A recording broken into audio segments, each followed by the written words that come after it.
Hola, ¿qué tal, queridos hermanos y hermanas? Tengan una santa noche. Qué alegría poderme reunir con ustedes en este miércoles 29 de noviembre, 7 de la noche en punto en toda Colombia y Ecuador, 6 de la tarde en México. Un saludo a nuestra querida hermana Luz Correa, que ha estado allí conectada desde que se inició la sesión, a Katy, Vladimir Espitia, Juan González, Francisco Chable Hernández, María Dolores García. Hola, ¿qué tal? ¿Me escuchan bien? Quisiera saber si me escuchan bien, por lo menos hágame un guiño. Eso, perfecto. Gracias, Katy y Luz Correa. Gracias, Vladimir. Perfecto. Entonces, Juan, ¿qué tal, Juan? Querido hermano, Dios lo bendiga. Bienvenido a esta entrega cuarta de este módulo en el que estamos viendo a la teología entre esa relación entre la razón eh, que merece tener la luz de la fe y la fe que ilumina a la razón. Jorge Alberto Bustamante Iglesias, que se está conectando, Nora Pérez. Vamos a comenzar con nuestra oración el día de hoy. Por favor, les pido, si hay alguno de ustedes que me quieran prestar a nosotros, a la comunidad que está aquí, la voz para hacer esta oración tan hermosa de consagración a la familia, les agradecería. Si alguien tiene buena pantalla, buena luz, eso, Katy, entonces enciende tu micrófono. eh, sí, si puedes leer bien allí. Bueno, aunque está pequeña la letra. Enciende, por favor, reactiva tu micrófono. A ver, ya le doy la solicitud para reactivar micrófono. Allí tú debes. Listo, Katy. A ver, háblame. Hola, buenas Hola, listo. noches. Santa noche, Katy. Listo, te escucho perfectamente, te escuchamos. Entonces vamos a hacer nuestra oración que nos ha acompañado durante este mes, durante todos los miércoles. Bueno, la consagración de la familia al Espíritu Santo. Vamos a decir, en el nombre del Padre y del Hijo y del Espíritu Santo. Amén. Consagración de la familia al Espíritu Santo. Oh Dios Espíritu Santo, postrados ante tu divina majestad, venimos a consagrarnos a ti con todo lo que somos y tenemos. Por un acto de omnipotencia del Padre hemos sido creados. Por gracia del Hijo hemos sido redimidos y por tu inefable amor has venido a nuestras almas para santificarnos, comunicándonos tu misma vida divina. Desde el día de nuestro bautismo has tomado posesión de cada uno de nosotros, transformándonos en templos vivos donde tú moras juntamente con el Padre y el Hijo. Y el día de la confirmación fue el Pentecostés, en que descendiste a nuestros corazones con la plenitud de tus dones para que viviéramos una vida íntegramente cristiana. Permanece entre nosotros para presidir nuestras reuniones, santifica nuestras alegrías y endulza nuestros pesares, ilumina nuestras mentes con los dones de la sabiduría, del entendimiento y de la ciencia. En horas de confusión y de dudas, asístenos con el don del consejo, para no desmayar en la lucha y el trabajo, concédenos tu fortaleza, que toda nuestra vida religiosa y familiar esté impregnada de tu espíritu de piedad y que a todos nos mueva un temor santo y filial para no ofenderte, a ti que eres la santidad misma. Asistidos en todo momento por tus dones y gracias, queremos llevar una vida santa en tu presencia. Por eso hoy te hacemos entrega de nuestra familia y de cada uno de nosotros por el tiempo y la eternidad. Te consagramos nuestras almas y nuestros cuerpos, nuestros bienes materiales y espirituales, para que tú solo dispongas de nosotros y de lo nuestro según tu beneplácito. Solo te pedimos la gracia que después de haberte glorificado en la tierra, pueda toda nuestra familia alabarte en el cielo donde con el Padre y el Hijo vives y reinas por los siglos de los siglos. Amén. Espíritu Santo, ilumínanos y santifícanos. Espíritu Santo, ilumínanos y santifícanos. María, Nuestra Señora de Gracia, ruega por nosotros. Santos ángeles y arcángeles de Dios, rueguen por nosotros. Y que Dios Todopoderoso nos bendiga en esta jornada, en el nombre del Padre, del Hijo y del Espíritu Santo. Amén. Bueno, Amén. muy bien. Entonces, gracias, Katy. Última entrega de este mes del noviembre sobre la relación de la fe y la razón en este diplomado de introducción a la teología que estamos llevando. Entonces, algunas cositas para recordar. Por favor, no sé si ustedes tienen pues alguna opinión, algo que hayan realizado con alguna lectura en las que se les haya dejado en la clase anterior, pues, y si usted quiere compartirla, pues lo puede hacer en este momento, no hay ningún problema. Jimmy Loaiza, ¿vas a hablar?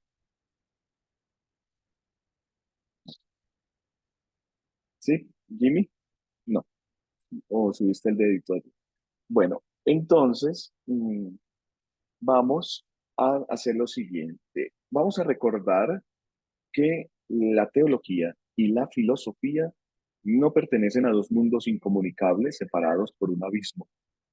Aunque la teología se aplique netamente a la dimensión religiosa del ser humano, la filosofía se puede considerar un poco profana o secular desde el punto de vista que se sale de la religión, de esa dimensión religiosa. Ahora, cuando estoy hablando de religión, del ser humano como religioso, no me estoy refiriendo a la institución, sino que hay una dimensión de una necesidad de ser trascendente en nuestra propia existencia, que es la necesidad religiosa que nace como una dimensión dentro de nosotros. Y la filosofía, pues, ayuda a que la teología tenga también su fundamento. Decíamos, para recordar, que la necesaria diferenciación que debe haber entre la razón y la fe, entre la filosofía y la teología, no impide la existencia de elementos y horizontes comunes que exigen no solo un reconocimiento mutuo como caminos hacia la realidad, sino también una mutua implicación. ¿Qué busca la filosofía? La verdad. ¿Qué busca la teología? La verdad. Es un horizonte común. Eh, Convergen en un objetivo común. Para la teología cristiana, la verdad es una persona. Para la filosofía, la verdad es el arjé, el principio de todo. Por eso los filósofos siempre están buscando de dónde nació todo, de dónde comenzó todo. También debemos reconocer que la fe sí supera a la razón en un ambiente de diálogo entre filosofía y teología. Aunque algunos filósofos no estén de acuerdo con esto, la fe sí supera a la razón en cuanto entra al mundo de los misterios sobrenaturales, que para la filosofía sería la metafísica, y la capacidad de epistemología filosófica es el conocimiento que nosotros podemos tener como seres humanos al acercarnos a la búsqueda de la verdad, y no impide ese diálogo entre, eh, entre este mundo invisible donde la razón, que por su propia naturaleza busca evidencia, no puede entrarse por sí sola. Necesitamos de la materialidad. Por eso la razón se fundamenta sobre todo en los sentidos y en la percepción que crea conceptos. Eso lo llamamos, pues, conocimiento. Conocimiento. Exigen no solo un reconocimiento mutuo como caminos hacia la realidad, sino también una mutua implicación. La razón, la razón del creyente, es decir, la razón iluminada por la fe, que es la razón creyente, Sabe, sin embargo, que aceptar los misterios cristianos no es absurdo y sabe que puede investigarlos con respeto y descubrir en ellos horizontes de racionalidad que no sospechaba. Por eso, la razón iluminada por la fe nos da el componente de credibilidad. Por favor, porque cuando veamos otro tratado teológico vamos a apelar a la credibilidad. ¿Qué es la credibilidad? La fe, la razón iluminada por la fe nos dice que los misterios cristianos no son absurdos y que al investigarse con respeto se descubren horizontes de racionalidad en un Dios revelado en nuestra historia. Por eso, desde la razón sabemos que es la historia. Desde la fe decimos Jesús es historia. Jesús es nuestro Cristo. Y eso nos da razones para creer. Es un círculo, es una constante comunicación, es una comunión constante en el que nosotros vamos afinando la fe y la razón entre teología y filosofía que investigan. No se puede hacer teología sin investigar. Por eso, después de introducirnos a la teología, aquí nosotros tenemos el llamado que en nuestros contextos, en nuestras comunidades eclesiales, por lo menos nos preguntemos quién es Dios para quienes yo estoy evangelizando. ¿Qué entienden ellos por evangelización? Y desde esas narrativas, de esas comunidades a las cuales yo voy a ir supuestamente a evangelizar, que sean ellos mismos los que me den los criterios para poder yo entrar. Muchas veces llegamos adoctrinando, llegamos diciendo nosotros tenemos la suma verdad, cuando ellos ya tienen el don del Espíritu Santo y esa verdad se manifiesta en lo que ellos hablan. Importante, antes de ir a comenzar una catequesis, de ir a comenzar una misión, orar, pero escuchar al pueblo de Dios, porque no puedes comenzar evadiendo esa posibilidad que ellos tienen de entender la realidad. Para algunos, la realidad es totalmente diferente.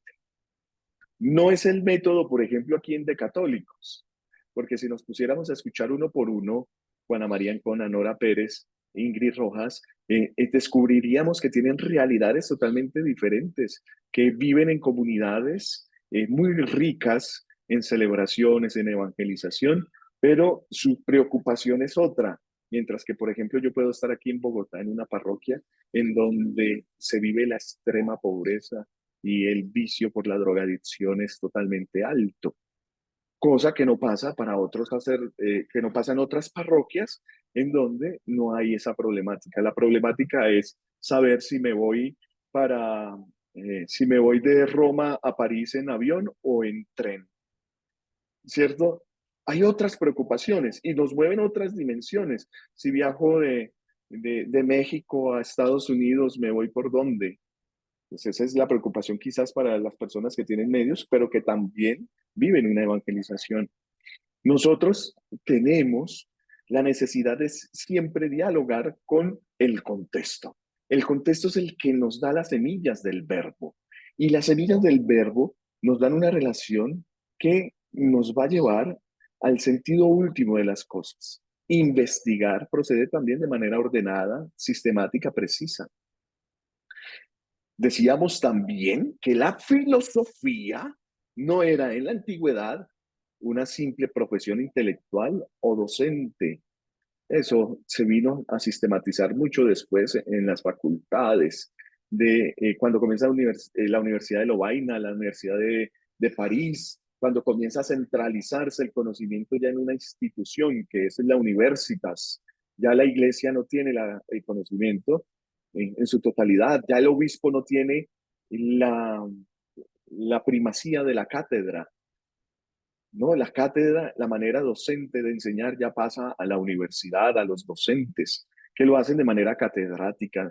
Es decir, ustedes siéntense y reciban información, reciban información.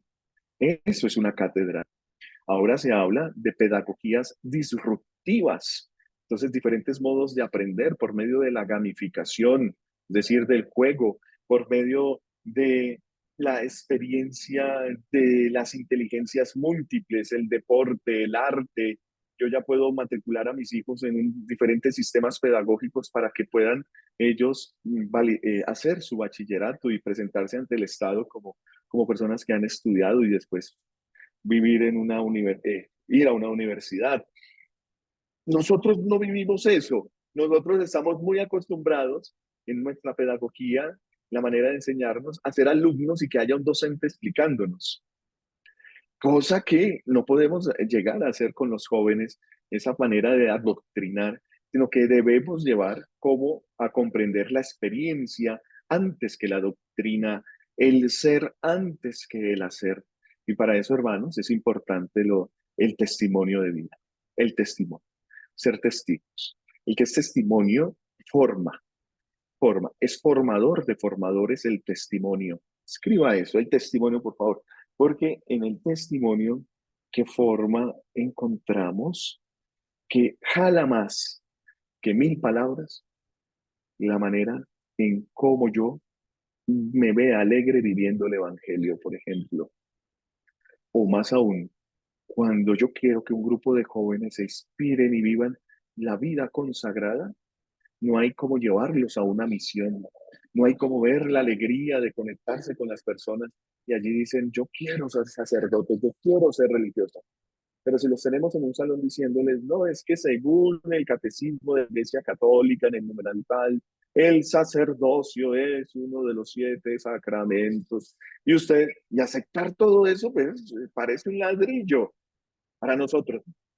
Ustedes son personas inteligentes, personas que buscan la verdad, personas que ven en estas clases, ven una forma también en encontrar una relacionalidad con su auténtico modo de vivir. Y eso es lo que hacían los primeros filósofos. El filósofo trataba de regir su existencia y su conducta con base a los más elevados principios éticos. También en este aspecto, el teólogo, como todo cristiano que reflexiona algo sobre su fe, por eso ustedes son teólogos, teólogas. Claro, el único teólogo, debemos decirlo, es Dios. Pero ustedes, en ese aspecto de reflexionar algo sobre su propia fe, buscan en cuanto creyentes la máxima coherencia entre lo que se profesa y lo que se hace. Si hay una disrupción, si hay una ruptura entre el credo, creo en Dios Padre Todopoderoso, pero no soy padre, no hay una coherencia entre lo que se profesa y lo que se hace. Nosotros somos muchas veces juzgados por eso, ¿no? El cura predica, pero no practica o no aplica. Muchas veces nosotros rendimos, rendimos la mucha información, pero el corazón no está transformado. A veces nosotros queremos tener conceptos claros, pero un corazón y una vida desordenada. El ser teólogos nos lleva a ordenar nuestra vida. El estudiar este diplomado, Introducción a la Teología, de alguna manera, tiene que desacomodarles en su pecado, en su existencia, y llevarlos a cuestionarse por su propia consagración al Dios revelado en la persona de Jesucristo.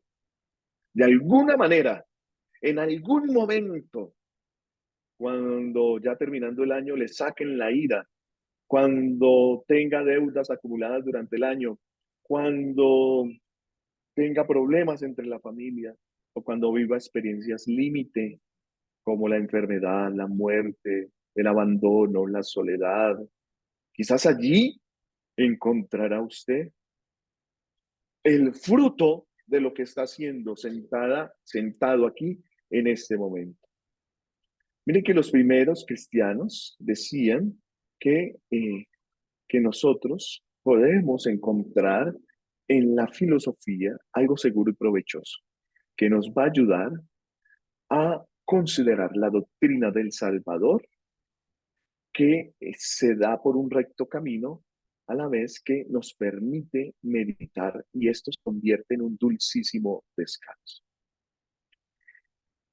Importante entonces esa relación entre filosofía y teología. Decíamos que debemos vivir un encuentro histórico entre la palabra y el logos griego. La palabra, recuerden ustedes, el dabar hebreo se une con el logos griego. El dabar, la palabra de Dios, se reúne gracias al cristianismo con el logos griego. Palabra y logos para el cristiano es lo mismo. Aunque la comprensión de logos, como nos lo dice San Juan en su prólogo, lo vamos a ver, es que en esa comprensión el logos es mucho más que palabra. El logos es creación, el logos es naturalidad, el logos es divinización, el logos es la expresión de Dios para con su creación. Entonces, del Dabar hebreo, que es el considerado la palabra de Dios, que en algunas veces se da como un oráculo del Señor cuando se ponen los textos, oráculo del Señor, ese Dabar hebreo, nos referimos con esta expresión al ponerse en el logos, que tiene un encuentro histórico entre el cristianismo y la filosofía griega. La palabra de Dios, que significa dabar en hebreo, y el logos griego, o entre el misterio cristiano revelado y la razón humana que investiga el mundo, es un hecho excepcional, importante, tanto para la parte religiosa como para la parte cultural. Por eso la teología no solamente afecta a la dimensión religiosa del ser humano, sino que va también a la parte cultural. Y lo cultural, entiéndase, por favor, como, como la organización entre herencias, tradiciones, modos de vivir, modos de expresar la realidad, con lengua, con folclore, con sentimientos y emociones sobre lo que yo estoy experimentando en mi propia vida. Entonces, establece las bases para la armonía y buen entendimiento entre la fe y la razón, que son la raíz de la teología. Esta simbiosis entre la razón y la fe no ha sido un hecho fortuito. No fue que cayó allí o que el Señor dijo, a ver, queridos apóstoles, estudien ustedes filosofía, váyanse para Grecia y allá con los grandes filósofos en el ágora, y ya después podrán comprender la palabra de Dios. No fue así, no fue así. Fue un poco quizás más sencillo, debido que simplemente hubo unas circunstancias históricas y culturales favorables. Claro, en algunas ocasiones hemos visto que la lengua tiene mucho que ver en esta unión, porque pues en el mundo judío, en la época de Jesucristo, estaba el pensamiento griego en auge, incluso, estaba inmerso entre los griegos. Pablo, ¿no? Pablo era ciudadano griego, eh, pero también judío. O sea, el pensamiento griego incluso permeó el helenismo y demás, permeó en la misma estructura política de Roma. Y mientras los judíos vivían, estaba ese pensamiento de los griegos y también inmerso dentro de los romanos, entre los romanos. Pero la lengua que ayudaba mucho a la comprensión de todo, era el griego en el mundo antiguo. La lengua era el griego. Entonces, quien tenía el griego manejaba los negocios, la educación, la vida política, la vida económica. El griego se encargaba de eso. Es decir, la lengua griega. Me estoy refiriendo al griego y el griego más sencillo, que es el koiné, que es el que se aprendió. Frente a esto, pues fue en la lengua del griego muy fácil para que los cristianos que la podían interpretar, leer, hablar, vincularan allí las semillas del cristianismo y se fuera por allí. Pero como el conocido como el inglés en la actualidad, no todo mundo habla inglés, es pues no todo mundo hablaba griego en la antigüedad y por eso hubo traducciones o interpretaciones de la revelación de Dios en otras lenguas y eso permitió que hubiesen cristianismos de otras culturas. Y sin restar importancia al marco histórico, hay que decir que el entendimiento y la alianza entre lo racional y lo revelado, tal como lo concibe el judeocristianismo, responde a la naturaleza misma de las cosas, es decir, a la esencia del misterio de Dios y a la dinámica del espíritu humano. Y lo podemos ver claramente allí en el prólogo de San Juan, en donde se establece una correspondencia entre la fe bíblica en Dios y la búsqueda filosófica. En arge, gecologos, caiologos, prostonteón, van a ser las primeras palabras de este evangelio. En el principio existía la palabra y la palabra estaba con Dios y la palabra era Dios. Y estas afirmaciones que inician el Evangelio de San Juan y que son afines al mensaje de San Pablo contenido en el discurso del Areópago, sugieren la existencia de un puente entre la fe y la razón, o entre lo que representa Jerusalén y lo que representa Atenas en la historia de la humanidad. San Juan con gran audacia identifica la idea griega de logos y le dice, es la razón. El logos para San Juan en este momento es la razón, que después va a ser traducido al castellano como palabra, con el verbo de Dios. ¿Y quién es el verbo de Dios? En argeco logos, sars logos egeneto, la palabra de Dios se hace carne. El verbo de Dios, la palabra de Dios es el Hijo, Jesucristo, nuestro Señor y nuestro Salvador. Y alude así a una inequívoca asociación entre razón y palabra revelada, entre el universalismo griego y lo que parecía particularismo religioso judeocristiano. Entonces, en esta introducción a la teología nos debe quedar claro algo, hermanos y hermanas, y es que la teología se desarrolló contando con la filosofía griega. En su aparición histórica puede afirmarse que la teología cristiana como construcción intelectual presupone no solo la Sagrada Escritura, sino también la filosofía griega. Por eso vamos a ir siempre a los padres de la iglesia, sobre todo a los padres apologetas. ¿Y quiénes son los apologetas? Los que defendieron la fe hacia afuera.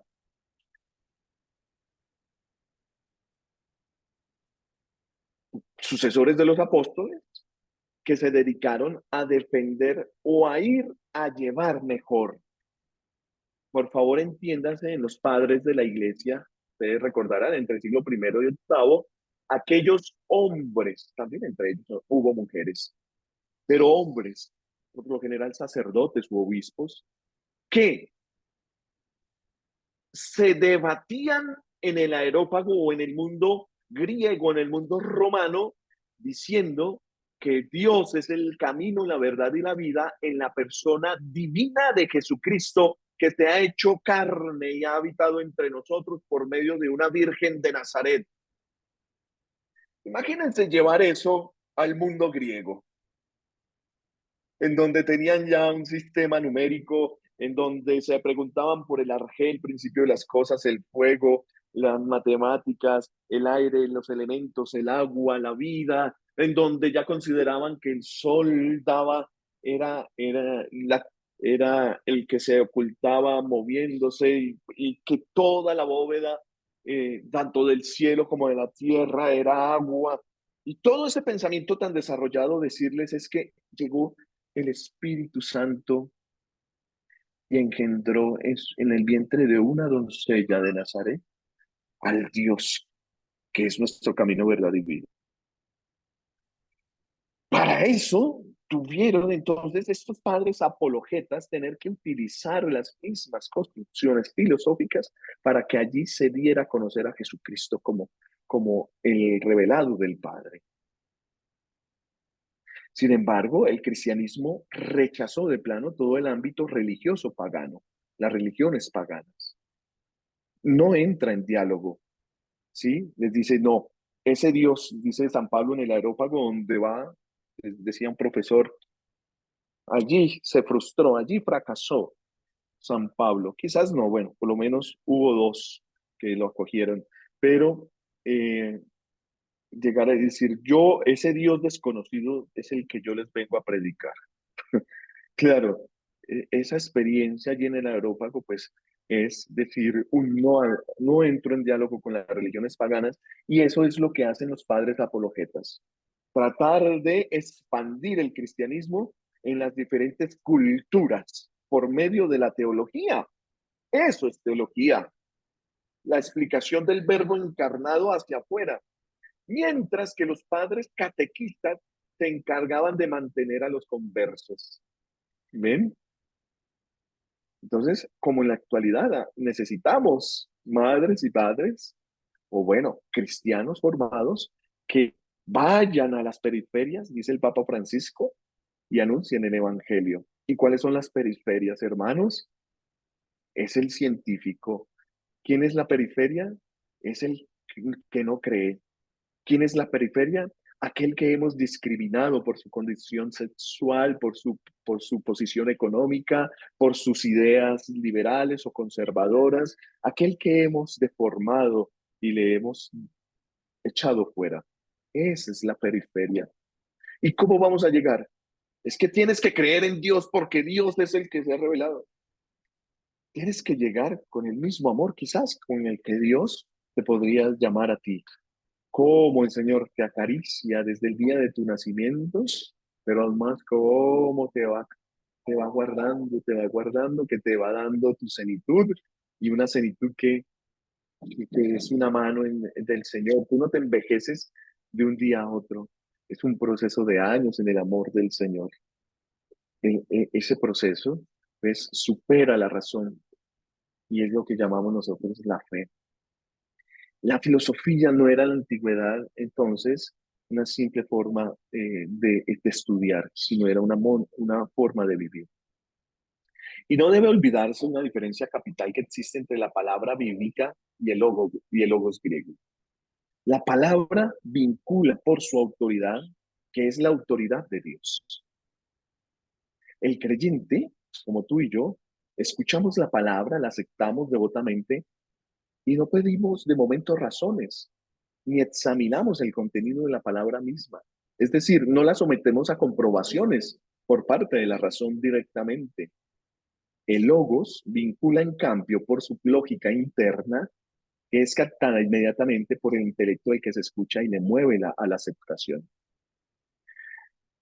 Pero esta diversidad entre la autoridad de la fe y la argumentación racional no ha originado para el cristianismo y el pensamiento griego vías exclusivas e incomunicables para llegar a las verdades buscadas.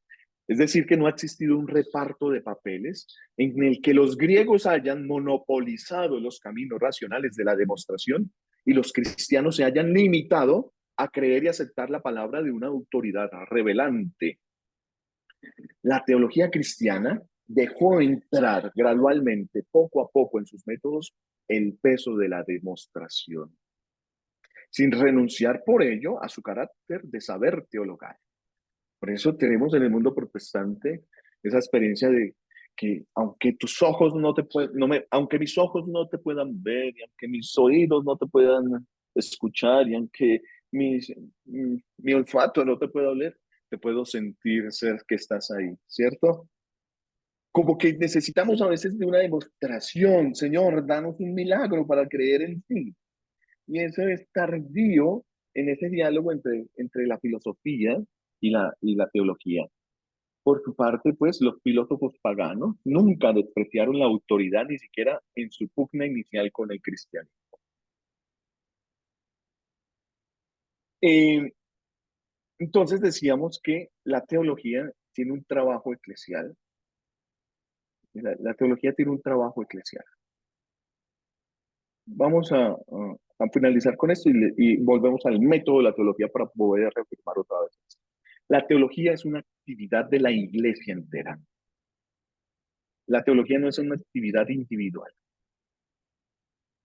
La actividad teológica se desarrolla por individuos concretos, ¿sí?, que imprimen su propio estilo y su personalidad, pero no es un trabajo puramente individual. La teología es como una actividad corporativa de la iglesia y nunca la reflexión privada de un teólogo. La teología sirve a la iglesia, al bien de los hombres, contribuye al reino de Dios. Por lo tanto, la labor de ustedes como teólogos se halla profundamente vinculada a la vida eclesial, de modo que puede ser considerada en cierto sentido un órgano de la iglesia. Ahora, la teología no es ciertamente un oficio eclesiástico, según el sentido preciso que estos términos reciben en eclesiología y en el derecho canónico. El oficio de ser teólogo. No, espere, es, es considerada como, yo la puedo considerar como una función o un ministerio, pero es más que un oficio. Como teólogo os digo, la teología es una vocación, es un llamado de Dios. Eso sí es la teología dentro de la iglesia. Y por eso tiene pues varias responsabilidades, varios límites, porque la iglesia no es una instancia entraña, la teología no se puede hacer teología aparte de la iglesia, entraríamos en herejía, en cisma, división. El teólogo es miembro de una comunidad viva, de esta comunidad recibe la fe y con ella la comparte. El teólogo no es quien se queda en el escritorio leyendo teología, no, es el que camina en comunidad allá, en las calles, en los colegios, en los hospitales, en el trabajo. Ese es el teólogo que comparte y este hecho avala, sostiene, interroga a la teología. Los teólogos están llamados, por tanto, a servir a la comunión y a dar gratuitamente lo que gratuitamente se les ha dado. Aunque sea bastante costoso estudiar teología, por lo menos aquí en Colombia, como carrera, como profesión, ¿cierto? Es costoso ir a una facultad de teología, sentarse allá todos los días y leer para obtener un título profesional como teólogo. Pero el título no hace el teólogo. Es esa relación entre fe y amor, entre fe y razón. Y aunque la teología tiene una autonomía científica, la teología no es en la iglesia una función delegada del magisterio eclesiástico, ni una simple derivación de este. En teología yo no vengo a enseñarles y adoctrinarlos con lo que dice el magisterio, y es que el magisterio, y si ustedes salen del magisterio, rompe los límites de la teología, y allí usted está siendo un hereje. Por favor, tenemos el don del discernimiento que nos ayuda a, por lo menos, tener un criterio frente a lo que nos propone el Papa. ¿Por qué no? Porque eso es del magisterio. O lo que nos propone aún, óigalo bien, por ejemplo, la Comisión Teológica Internacional nos propuso hace poco el, en que los padrinos, madrinas pueden ser personas de LGBTI, ¿sí? Y que no hay ningún problema. Nos propone, pero la Comisión Teológica Internacional no tiene la tarea de legislar, de normar, de decir que ahora ese va a ser el magisterio. Es más, todo lo que produzca la Comisión Teológica Internacional no es del magisterio, sino son reflexiones en torno al magisterio, tanto al magisterio ordinario como al magisterio extraordinario. ¿Qué podemos hacer con ese documento? Claro, tenemos que leerlo, intervirlo, darle el criterio que se necesita, considerarlo en comunidad, hablarlo con nuestro párroco y mirar las posibilidades en nuestros contextos. Entonces tenemos una autonomía científica y responsable. Eh, Algo que le es necesario al magisterio mismo en su tarea de declarar y explicar la doctrina católica. Y la teología, ya lo vamos a ver en este diplomado, que es el magisterio, ¿cierto? El magisterio ordinario, el magisterio extraordinario, eso va mucho después de esto. Y termino diciendo que la teología tiene una misión en el mundo. El destinatario de la teología no es únicamente la comunidad cristiana en cuanto tal. El teólogo se dirige también directa o indirectamente, aunque no lo haga siempre de modo explícito, al mundo de la cultura y a la sociedad en general. Aquí en Bogotá, en la arquidiócesis, tenemos la experiencia del diálogo, mesas de diálogo con las artes, donde nos encontramos con varios actores de televisión, de teatro, con artistas en la pintura, con artistas en la música, con artistas en la poesía. Entablamos un diálogo entre teología y arte. También tenemos el diálogo entre teología y deporte, con el mundo de los olímpicos, de los paraolímpicos, con el mundo del fútbol, de las diferentes formas de hacer deporte, con los entrenadores físicos y demás, en ese cuidado del cuerpo. Y un diálogo también con las etnias o comunidades indígenas, que muchas veces las apartamos porque consideramos que no tienen nada de verdad, que creer por allá en sus, que creer en sus propios antepasados, pues no nos aporta nada al cristianismo. No, nos aporta muchísimo. Allí hay un diálogo que debemos entablar. Le decíamos a un padre que tiene allí un grupo de indígenas, le decíamos, padre, ¿y usted por qué no habla con ellos? Ah, ellos nunca vienen a misa. ¿Cómo así, padre? No, no, no, es que el diálogo no es que usted los meta en una iglesia, es que el diálogo es desde lo explícito o lo implícito en su mundo cultural y en su mundo social en general, buscar la verdad.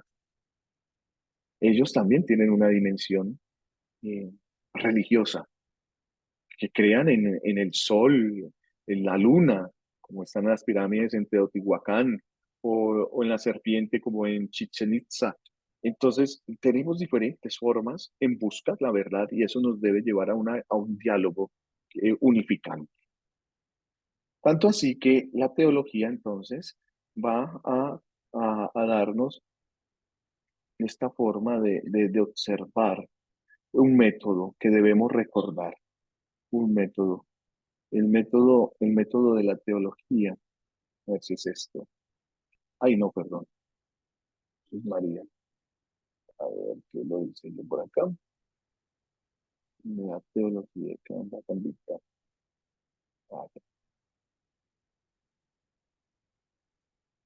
Ujú. Entonces, aquí ya lo presento. Vamos a recordar ese método de la teología para que nos quede claro. Mm, lo otro está aquí. Entonces, la teología frente al desarrollo científico, frente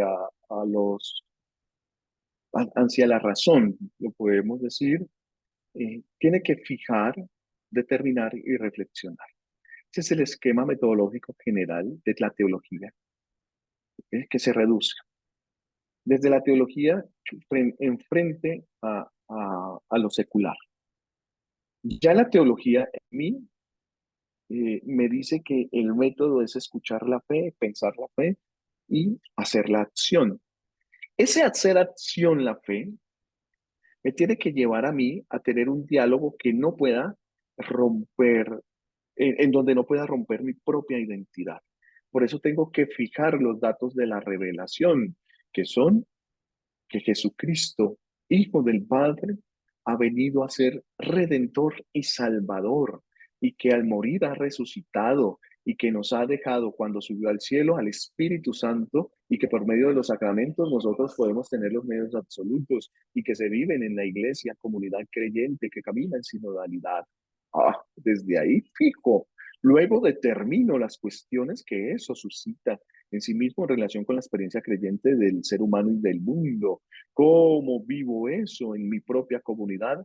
Y después, viendo las consecuencias, reflexionando sobre los datos con ayuda de una visión determinada de la realidad, voy a encontrar, pues, la voluntad de Dios.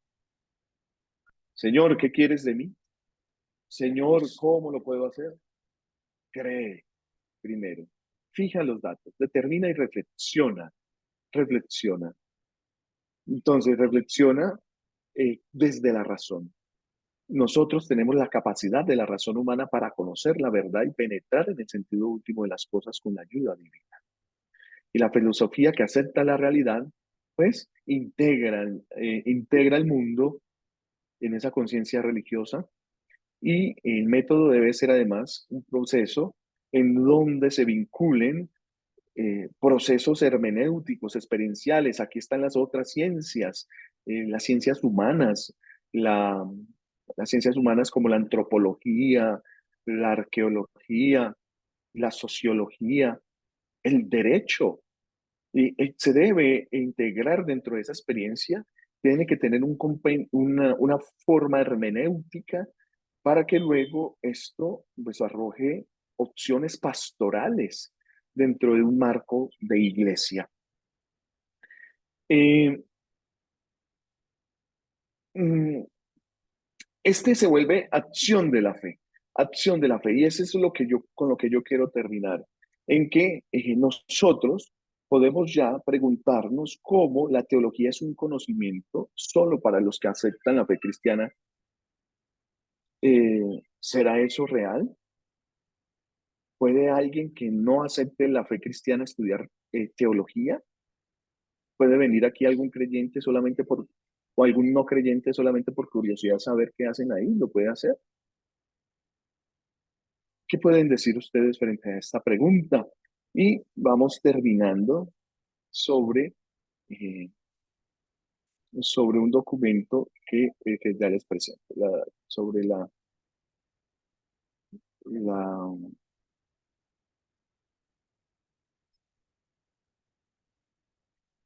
instrucción sobre la vocación eclesial del teólogo. Bueno, ¿qué va quedando entonces frente a lo que ven? ¿Se puede estudiar teología sin fe? Es mi pregunta final. A ver, vamos a ver. ¿Quién dice que sí? Eso, Ingrid, eso, Nora. Se puede estudiar. O necesariamente hay que tener fe para estudiar teología. ¿Qué diferencia hay allí? ¿De qué sirve la fe a la teología? Si la teología es una ciencia. Bueno, queda en la reflexión. Les comparto entonces. Les comparto. Por su propia naturaleza, dice, por su propia naturaleza, la fe interpela a la inteligencia, porque descubre al hombre la verdad sobre su destino y el camino para alcanzarlo.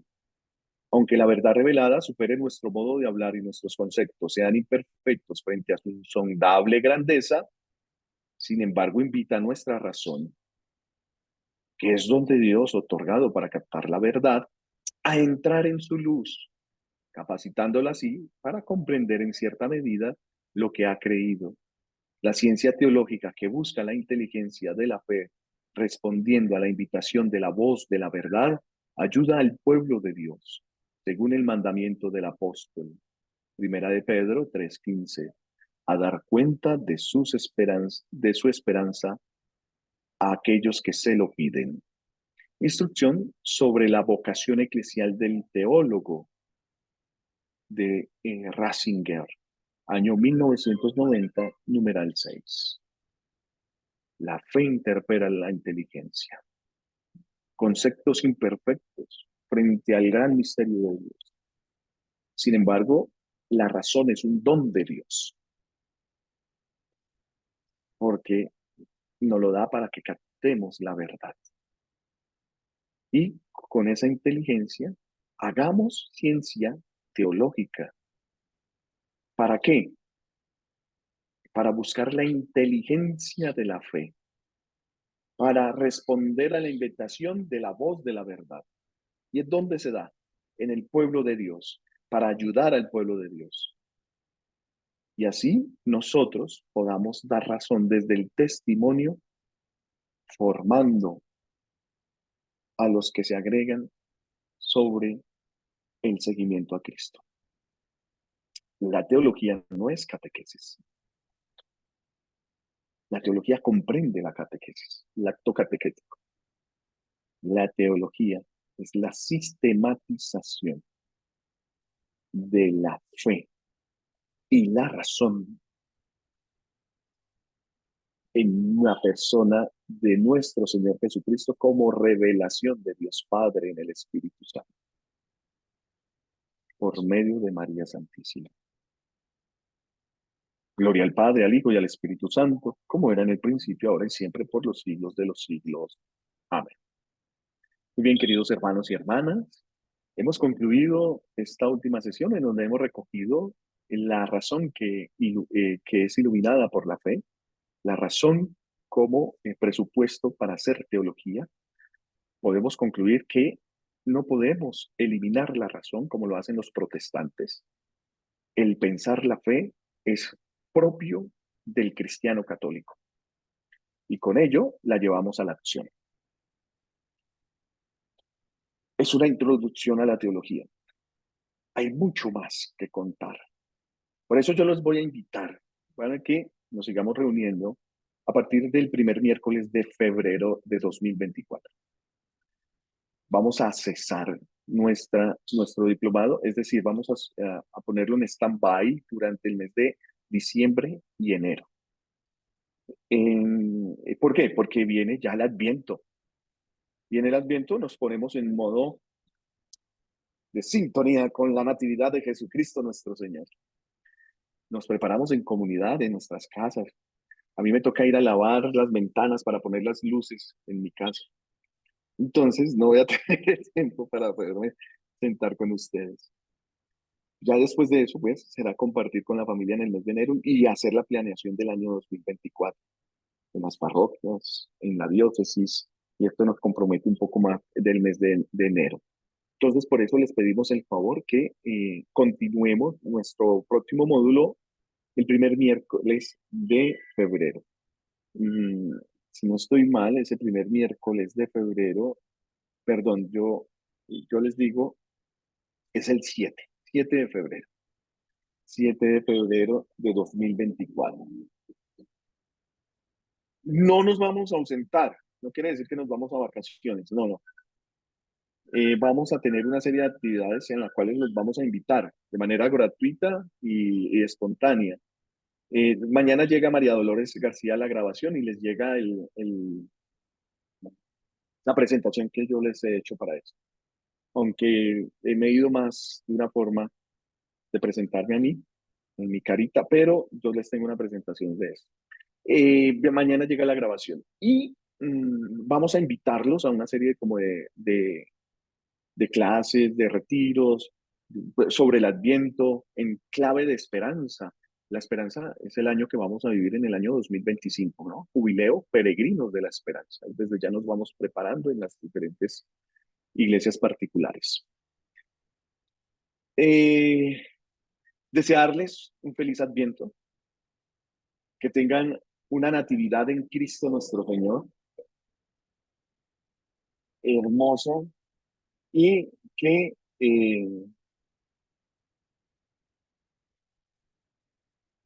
que ustedes tengan la capacidad de encontrar a Cristo en cada uno de sus corazones.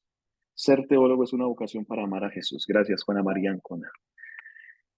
Que el Señor nos dé también un bendecido y un expectante con objetivos reales año 2024 civil, pero que desde ya comencemos a vivir esa expectativa del amor de Dios en nuestra familia.